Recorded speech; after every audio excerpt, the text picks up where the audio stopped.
जी दोस्तों, आज एक वीडियो धमाकेदार लेकर आया हूँ जो हर चीज़ को ज़ूम करता जाता है और ये बंदा बहुत तेज़ी के साथ वायरल होता जा रहा है। और मैं हूँ आपका दोस्त मिस्टर गट्टू एक नई वीडियो के साथ। चलो चलते हैं वीडियो की तरफ। देख सकते हैं और हम उसमें कितनी डिटेल देख सकते हैं।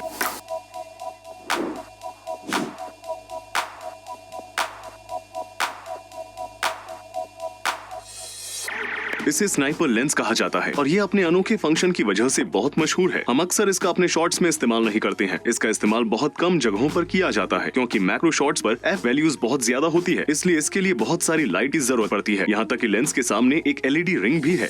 इससे उन एरियाज में जाने में मदद मिलती है जहाँ हम जा नहीं पाते और अलग अलग एंगल्स और शूट नहीं कर पाते, जैसे कि नॉर्वेजियन सैल्मन के अंदर देखना, या एक ट्राउजर और उसकी पिछली जेब देखना, या रेत के दाने देखना, एक स्वेटर देखना। कहाँ घुसा रहा है इसको। ये एक वैक्यूम क्लीनर जिसे देखना। आज हम सिर्फ इसी लेंस का इस्तेमाल नहीं करेंगे बल्कि हमारे पास ऑब्जेक्ट्स को करीब से देखने में मदद करेगा और इसके अलावा हमारे पास एक माइक्रोस्कोप कैमरा भी है जो ऑब्जेक्ट्स को 1000 गुना बड़ा कर सकता है। तो शुरू करते हैं। इस कैमरे में ये कागज मुझे पीला दिखाई दे रहा है, लेकिन वास्तव में ये आपको पीला नहीं लग रहा होगा। जिस स्क्रीन पर आप इस वीडियो को देख रहे हैं वो सिर्फ रेड, ब्लू और ग्रीन लाइट्स दिखा सकती है। ये कभी भी येलो लाइट्स नहीं दिखाती है। लग रहा है मुझे। ठीक है, इसलिए येलो लाइट दिखाई दे रही है लेकिन आपको नीली दिखाई दे रही है क्योंकि येलो लाइट की वेवलेंथ रेड और ग्रीन कलर के बीच में कहीं आती है। इसलिए आपके किसी को भी नहीं पता होगा आज तक, मैं दावे के साथ कहता हूँ। में से एक के करीब पहुंचते हैं तो येलो लाइट आपको कुछ इस तरह दिखाई देगी। अगर आप स्क्रीन को अच्छे से देखेंगे, अगर मैं ब्लर को थोड़ा बढ़ा देता हूं तो मैं आपके रेटिना को फिर से ट्रैक कर सकता हूं और आपको येलो दिखाई देगा क्योंकि हमारी आंखें पर्याप्त डिटेल्स नहीं देख पाती हैं। इसलिए हम छोटे रेड कलर के पिक्सल को येलो कलर के रूप में देखते हैं। आप शायद नहीं जानते होंगे कि बैंक के नोटों में थोड़ा आयरन भी होता है। ऐसा सुरक्षा कारणों की वजह से किया जाता है। अब हमारे पास एक मिक्सर है और अब हम आयरन को अंदर से अलग करने की कोशिश करेंगे।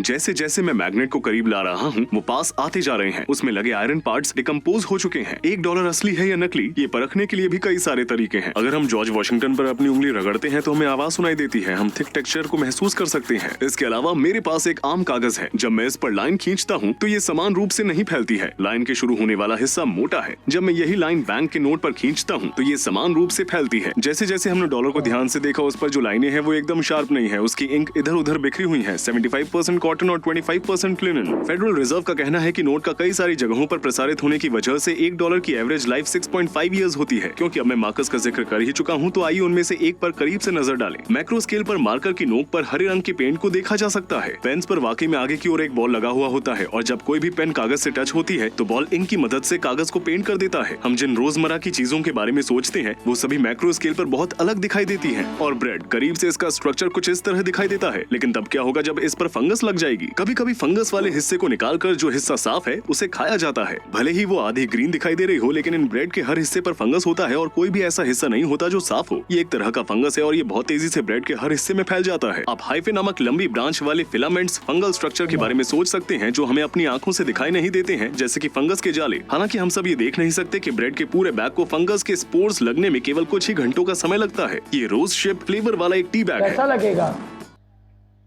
डालने पर कैसा लगेगा?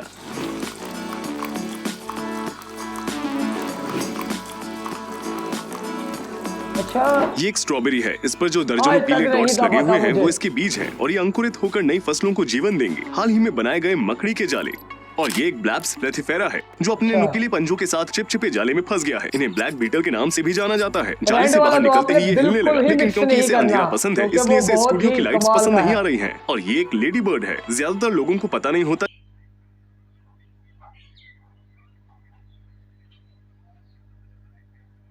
तो मर्द के इस बार पास इसके कौन पंख सा ढंग फड़फड़ाने होता की है? आवाज सुनाई देती है। इसके बाल कमेंट में पलके और जरूर मूंछें बताना। नजर आ रही हैं। मधुमक्खियों के पास कंपाउंड आइज होती हैं।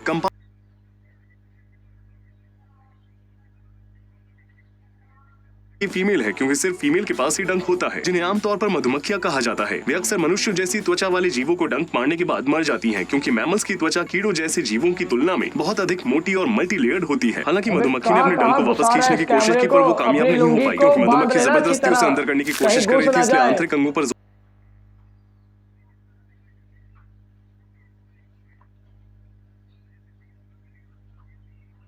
शुरुआत करें।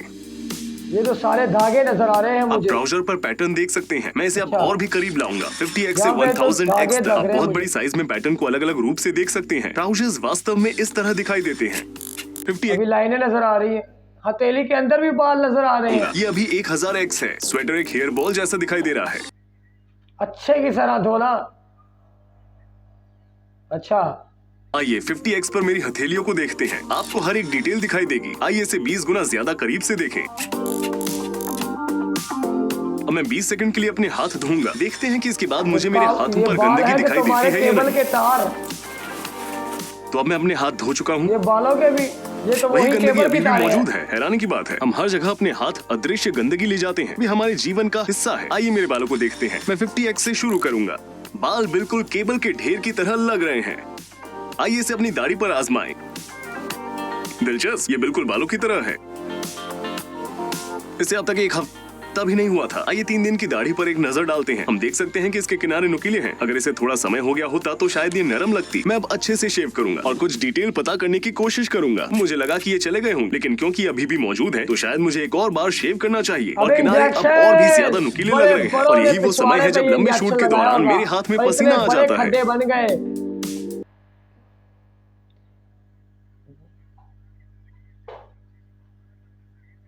सही बात, ठीक।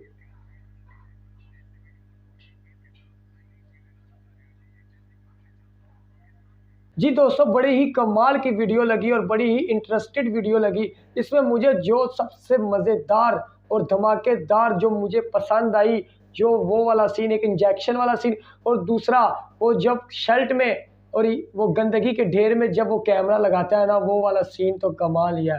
पूरा लेवल है भाई, लेवल। और जो सीन आपको पसंद है मुझे कमेंट में ज़रूर बताना। और अगली वीडियो तक दे हमें इजाज़त। अल्लाह हाफिज़। हमें लाइक सब्सक्राइब करना बिल्कुल भी मत भूलना, क्योंकि ये वीडियो हम आप लोगों के लिए ही लेकर आते हैं। जब आप लोग हमें लाइक कमेंट शेयर नहीं करेंगे तो हमारा यहाँ पर बैठने का कोई फ़ायदा नहीं।